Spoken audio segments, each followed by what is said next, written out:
with no further ado, he's a badass. You know him as the AK guy. He's the one, the only Brandon Herrera. Brandon, oh my gosh, we're not the same size, dude. Brother, what's going on, bud? Thank you so much for coming on. I just want to say, you've been so nice to me, and you and I have been friends since we had that boxing match and everything. And I want to just say, that was such a badass event, going to shoot all those guns at range day. I had to have you on. I know you're super busy. I know you got millions of subs, and you're very busy all the time. Sorry to keep you waiting, folks. Complicated business. Well, I'm much smaller than you, and I'm still busy, so I can only imagine what you got going on. But can you tell me? You got all those big Blaze contracts, dude. Don't sell yourself short. Yeah. I know it sounds nice, but tell me, what is it like putting on an event like that? Just where guys, this is why it's so cool. You get to go there, you do sign a waiver, but I've never been to an event where people are handing you their gun to shoot it. They're like, shoot my gun. And I know you've been to a lot of range type days, but this, I felt like people were even more nice than any event I've been to at a gun range. That's what's really nice, is that it's not just members of the general public. It's, to a degree it is, because it's, you don't know everybody's background on firearms and stuff, but it's a lot of people that are in the gun industry, that are industry professionals that have been shooting guns professionally for years and years. You do have a lot of people that are just like, guys like you that aren't in the gun industry, but are gun industry adjacent and stuff like that. But, everybody there is just not a shithead off the street. It's just not, it's a lot of people who have a lot of things to lose. And once you have that environment, people chill out a lot when it comes to handing people loaded guns. And we had a ton of RSOs and everything too, just to make sure everything was safe. Cause there were a couple people there that, weren't super well-versed and everything, but really the biggest thing we wanted is make sure everybody had a good time and nobody got shot. Everybody left with the same amount of holes they came with. So I was happy, man. No, and it was very safe. I'm just saying, when I say that they're handing you guns, people are encouraging you to shoot because when you're around a bunch of guys like this too, people are awkward. Like, can I just pick up your gun and shoot it? You kind of, it did. That was one thing with the event. It takes about, even though people rush to the guns, it takes about an hour before everybody's kind of best friends. At first, you're kind of just meeting and talking. And then all of a sudden I'm like, gosh, now I met people there. They won't stop damn messaging me on Twitter and all this stuff. I mean, now I'm best friends with these guys because I shot guns with them for 6 hours. But awesome, man. I'm glad you had a really good time. I did. Okay, so now let's talk about, and I would show clips from it, but you can't even, I don't even want to get in trouble for showing guns on a live stream. Are you on YouTube right now? We are live on YouTube right now. Okay, cool. Yeah, I was.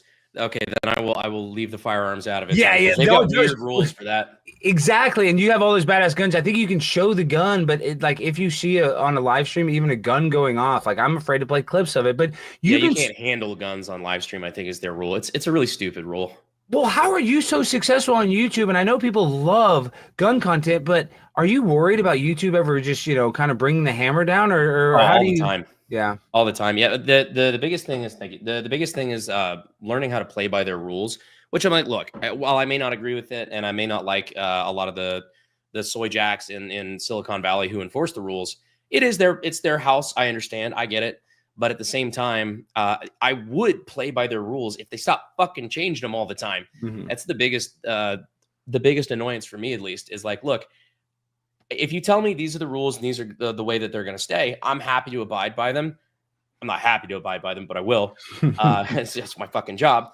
But the biggest thing is, like, how am I as a creator supposed to make content for what the rules will be in 5 years when you change your mind and don't grandfather it?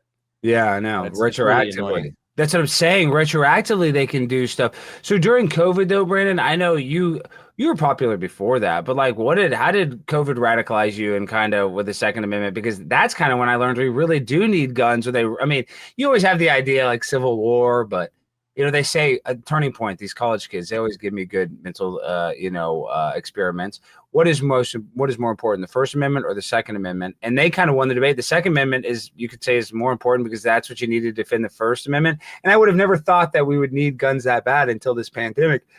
Has it opened your eyes? Are you more of a prepper, more of a homesteader type gunner, or kind of what is your vibes now after the pandemic? Well, the pandemic was a good gut check because it was like, man, I know, at least for me and for millions of people, I'm sure, I realized I wasn't as prepared as I thought I was. And, this is coming from a guy, has a shitload of, guns, machine guns, suppressors, ammo, everything. But to a degree, you can't eat that.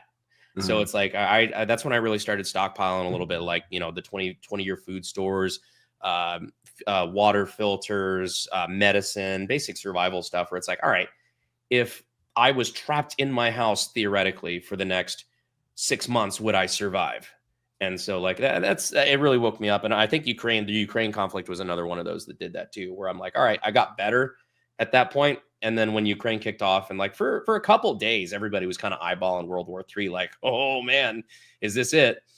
That was another gut check where I'm like, all right, well, I'm better than I was in 2020, but I'm still not where I want to be. And to be honest, I'm still not. But you never are. You never can be. You're gonna be a-okay, dude. I mean, I'm just telling you, you're better off than 99% of the population. But people also don't realize this is that was it 400 votes away, or was it? What did you tell me again? 407, I believe. 407 votes, and Tony Gonzalez, who was funded by even foreign, countries. Let's just put it at that. And they spent a lot of money. People know what you mean. Yeah, I mean, but I'm just saying they spent millions of dollars to defeat you. Why are they so scared of you? Because you're not a rhino, Brandon? Yeah, I mean, it's easy to have somebody who's got a track record in Congress that they know that they can control, that they know his votes are very consistent, they're predictable, and they're milquetoast. Just putting it frankly. And I was not like that. I was a bit of a wild card in that regard. And really, I had a pro-liberty tack the entire way. I wanted to put America first. I wanted to enhance freedoms and not grant people more power, not the government. And at the end of the day, people like that are very scary to people who want to be able to finance your campaign in exchange for favors. And even though I never took any money from any of those groups or anything like that, the fact that I wasn't willing to was enough for them to dump money into the other guy, for sure. And yeah, that's kind of that. Well, you don't even think about that test, like, because you won't take the money. Well, then let's give it to the guy that will, because that shows you that we can control him. That's actually really pretty deep right there. But you spent, I think you told me you spent almost $1 million of your own money. Not of my own money, or whatever on your campaign. Yeah. Excuse me, but I know you spent a lot of that. I probably came out of pocket about $250,000 roughly out of my own pocket. And you're a very successful man, but that's still a lot of money for anybody. It hurt. Yeah, it hurts. No, it hurts. So you can't give up now. You have this push for, you could be the what are they saying you're going to be? The alcohol, the ATF? Is that what the online push is, or did Trump already nominate somebody for the ATF? So to my knowledge, Trump hasn't nominated anyone. We had there was a push because RFK Jr. had a website. It's Make America Healthy Again, I believe is what it was. Yeah. But it had a nominees for the people, where people could nominate people that they thought would do well in the cabinet. And it was unbeknownst to me. I did not throw my name into the goblet of fire. And you didn't even. I'm saying you didn't even post about it or anything. You're telling me so. Not before it took a lot. It got a lot of traction. I'm saying it got traction, but you didn't even campaign for this. You just got chosen on this website out of the blue. No, yeah, I had nothing to do with that or getting traction. And then once it got a lot of traction, then I made a video about it, and I thought, like, well, wouldn't this be cool? And then we started getting some phone calls, and I really one of these days I'll talk about what that was like. I don't think now is appropriate until there's a pick that's made. Yeah. But one of these days I'll open up about that, because it's a really funny story. Well, you really should be in public service, because but really, honestly, if I tell you, Brandon, because I do consider you a friend, we've hung out a couple times, but being a politician would suck, though. You know that. Yeah, that's what a lot of people don't realize. It's like, I have no love for DC. It's one of my most hated cities in the country. It's a beautiful history. Other than that, don't like being there. Don't like being around the aura of politicians. Massive pay cut, and I have to do paperwork all day instead of the life I live, which I love. I love being building custom guns. I'm just saying, how much more fun is that? Blowing shit up is a lot better than guns, making jokes with my friends, just hanging out with good people. Versus being on the hill, hanging out with bad people, not shooting any guns. It's not getting paid less to do it. I was willing to do the job because I think it's important, and it's public service. But it's something that I think is vital for the continued success of the country, especially under the new administration. But I'm not heartbroken that I lost at the same time, if that makes sense. Yeah, I think you almost dodged a bullet. But it just sucks because I know you're a competitive guy. If you're in that race, you put in all that time, you had all these people work for you. You want to win. But I'm telling you, it's like that one door closes, another one opens. Like it was probably meant to be that you weren't a congressman, because honestly, you get there, like you said, it's a bunch of bureaucrats, a bunch of people. And now it's so funny. You got the Unsubscribed podcast, huge show. People love it. You're there with Eli Double Tap. You got a Cody donut operator. And then what's the other guy? Joe the plumber. What's the other guy's name? Nick, the fat electrician. Nick, the fat electrician. I always forget. Nick has a big following. I apologize, Nick. I'm always thinking Joe the plumber. I'm gonna have to tell him Joe the plumber. That you get Nick the electrician. I called him Joe the plumber. I'm such an idiot. But you guys went and did a live tour. You sold out all these venues. Tony, when he did a campaign event, I think they showed a picture of it. There was like 12 people outside. I mean, isn't that insane? One of my favorite pictures was this is me now. I don't mean to judge shit up now that the campaign's over. Like all the shit talks calm down, but. He did an event where it's clearly at a restaurant and there are people like eating and stuff like that, looking like kind of like, who is this guy? And I found out the story behind that was he just got up and started talking in front of a full restaurant. Yeah, like, just in a busy people restaurant. had no idea who the fuck he was. Just to make it look like he's at some big thing. He's at a popular restaurant just doing a soapbox. But that's how we had people like Matt Gaetz, Chad Prather, people like that coming out there and supporting us. We had venues that were loaded down, like Republican themed bars that, capacity for, 300, 400, 500 people. And that was just the real organic grassroots energy. But unfortunately, you can the grassroots energy is so fucking important, but you can only do so much in the face of $12 million. Well, and when you see that, because that was kind of like the last election, or not the last, excuse me, the 2020 election, just Trump had all the momentum. I personally think he won that election. But do you think anything funny happened in your election? Do you think that there was any sort of, something sideways that, ballot harvesting or anything? I know you maybe don't have proof of it, but was that, I'm sure in a race of 400 votes, if he's already in office, he can probably figure out a way to get a couple extra 1,000 votes some sort of way. If I'm just speculating. I'll tell you two things that are factual. One, in the 2020 election where Tony Gonzalez first won the seat, right? Mm-hmm. He won a primary against it was a very good candidate, Raul Reyes, and he's actually a friend of mine. He won that election, I think, by 7 votes, and they did a recount, and his margin actually grew. So Tony actually won by 36 votes. That's one thing. Okay, so just to keep in 36 votes. I mean, that's insane. The second thing was during my election, we tried to do a recount because a lot of people were asking for a recount, and there was some speculation, some shady things. And how much would it cost for the recount? Something along the lines of like $10,000, $12,000, which we were willing to pay for. I was willing to put my own money down for that, just because I feel like I owed it to the voters. Tony's attorney shut it down, so we got it approved. I actually went in person to Austin, to the headquarters of the Republican Party, and turned in the paperwork and everything. But there was a filing error, and by a technicality, they were able to get it shut down. So do I think a recount would have changed things? Personally, no, I don't. I don't think so. But I didn't like that kind of chapped my ass a little bit. Yeah. Yeah. If you're not afraid of a recount, why shut it down? Exactly. And they can go to some of these nursing homes or something, or I don't know what they can do. I'm just saying, if they need such a thin margin, like a few hundred votes, I do believe that they can figure that out. At least, yeah. I mean, but you know what? I told Tony in person, I'm like, I don't think this recount's going to change anything. I'm willing to accept the results. We put everything we had in it. But then the attorney shut it down, and that was odd to me.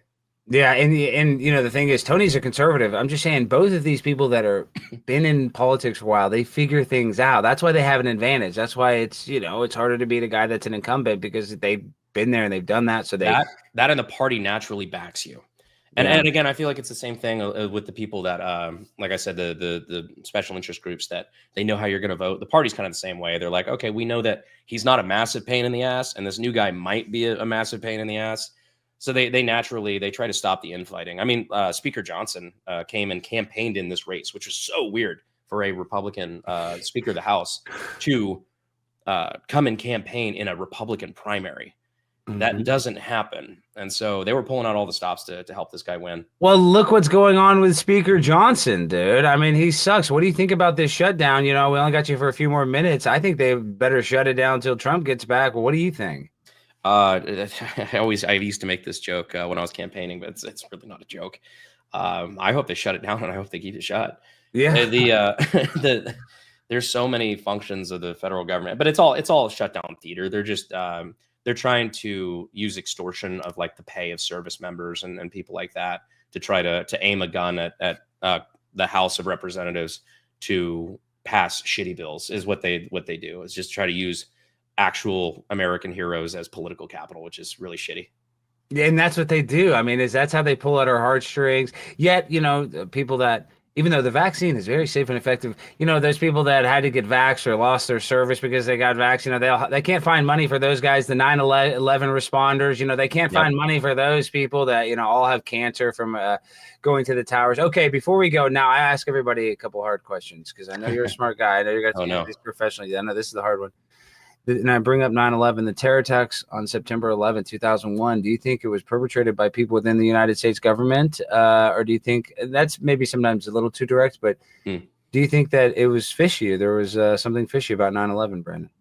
Not to the degree that a lot of conspiracy theorists will say. I think there are certain conspiracy theories that I believe about 9/11, especially revolving the plane that crashed in Pennsylvania and things like that. Like that was weird. Flight 93. They just said, let's roll, and we know they crashed that thing. We know they shot that down. But I could, that's one of those where I could really see like the nation really just couldn't handle that L on top of everything. They're just like, look, we'll give them a hero story. Like that stuff like that. I understand. Building 7's a little weird. The actual towers itself, like I don't believe it was a controlled demolition. Like like physics and whatnot. Like I can see how that happened the way it happened. You flew 2 fucking planes into them.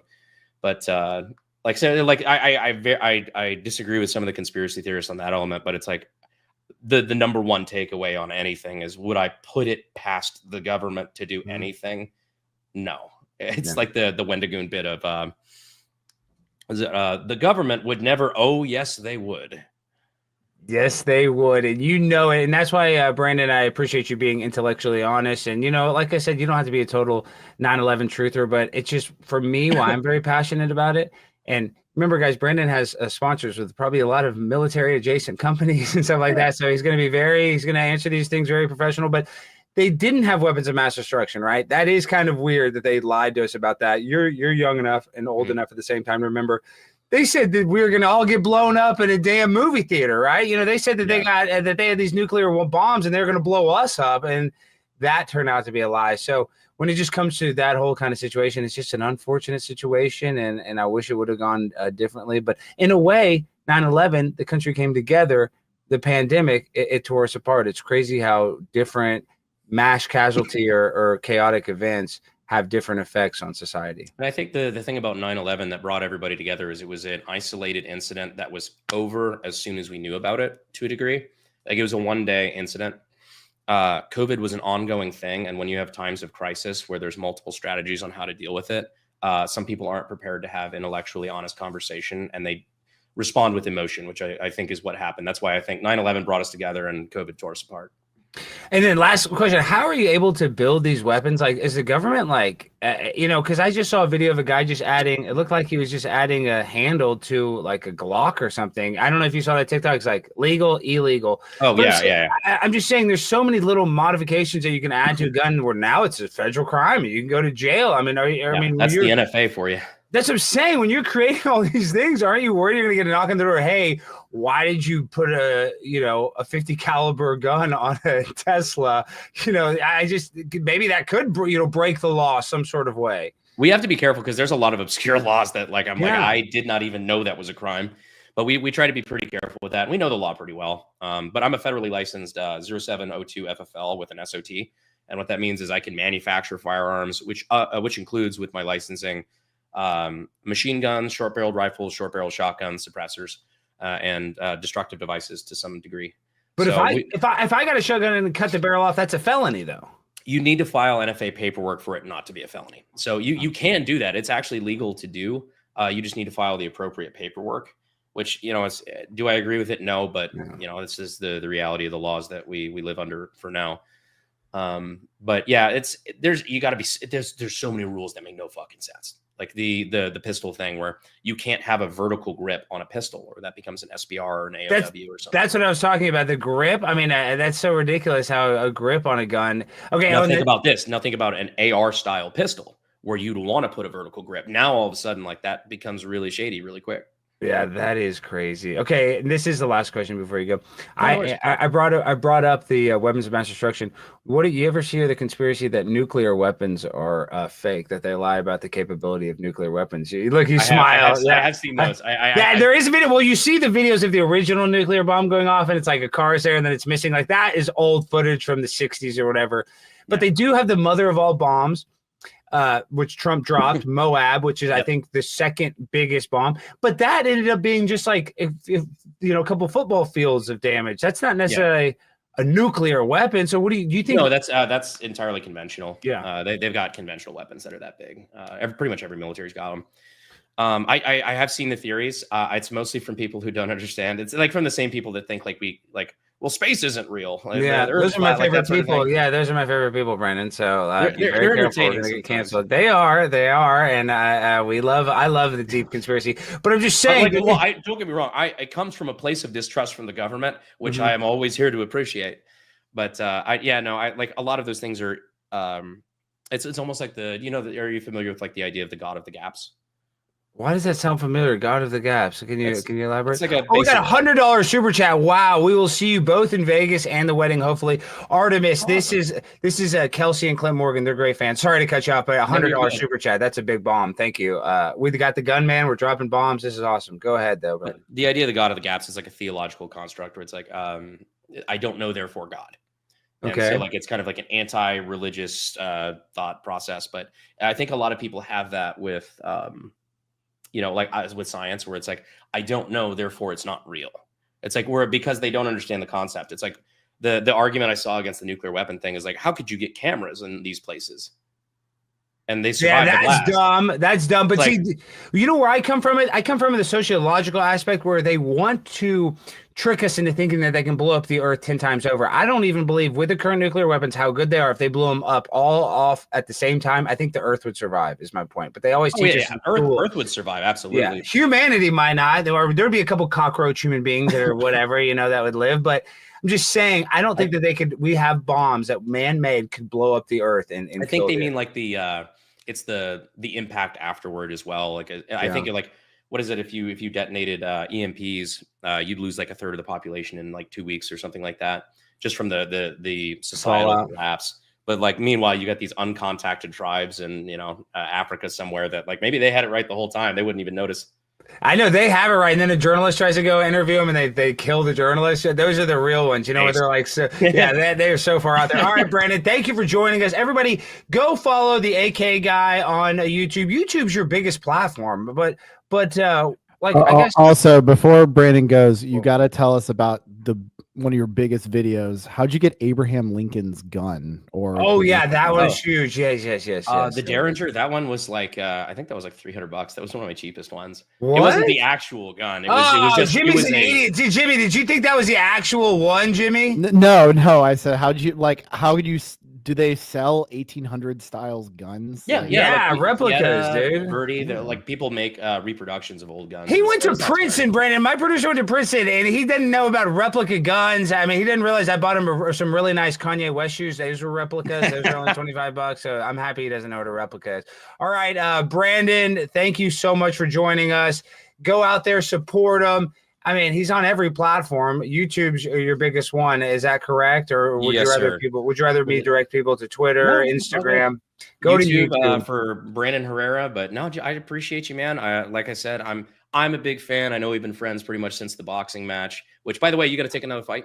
I know. Well, I fought a guy, Mike Harrington, and I won. But you won your fight. You looked great out there, dude. That was such BS. They canceled me with that hot dog. But I'm so stupid. And it's funny. It was the other Muslim kid that was there. It's like, Alex, you should do something to him. And I was like brainstorming. He's like, he's Muslim, so he would hate it if you threw hot dogs on him. I think we brainstormed. Yeah, that's what I'm saying. I brought it to you. Like he kind of put it in my head, and then I was like, but this is going to be too bad. So I'll do turkey dogs. I can throw turkey on him. Yeah. And of course, I just did. Now it's like woke money from I think it was UK based, but the money's in Saudi Arabia, so of course that was a non-starter. Yeah, see, that's what I'm saying. Americans not enjoying the content they want because of foreign interests. It's a hell of a drug. It is a hell of a drug. It's weird and crazy that America. I love America. You know, as much crap as I give America and the American government, it's still the greatest country on earth. Would you agree, Brandon? Absolutely. No, I wouldn't live anywhere else if you paid me. All right, dude. Thank you for joining us. Everybody go follow Brandon. I'm sure you guys already are. And once again, thank you. Best Hospitality Range Day. It is an exclusive thing, guys, so you're going to have to kind of watch it through the lens of other content creators. But if you're cool, if you're in the gun industry, I'm sure you can figure out how to get there because there was a lot of cool people that, I mean, I shot guns. I shot one gun. I didn't even feel the gun because of the I don't even know what the guy added to it, but I mean, it was literally like I was almost shooting a gun in a video game. I mean, some of the technology that was there, was it stuff I've never seen? What was it? You have a Q? No, not the Q, but then what was you have a 50 or what did you have? You have a 50 caliber AK? Oh yeah, the AK-50. Yes. Yeah, AK-50, dude. That thing's insane. You shot that one, right? No, I did. There was such a long line. I didn't even shoot that. I was around it. I got some foot. You should have let me know. I know a guy. Yeah, I know you know, guy. You're the man. All right, Brandon. Well, I'll talk to you again soon. And everybody go follow him. Thank you for making time for us. Have a good one. Appreciate you, brother. All right, guys. That's awesome. My grind so refined, I got no time for no games. Ask yourself.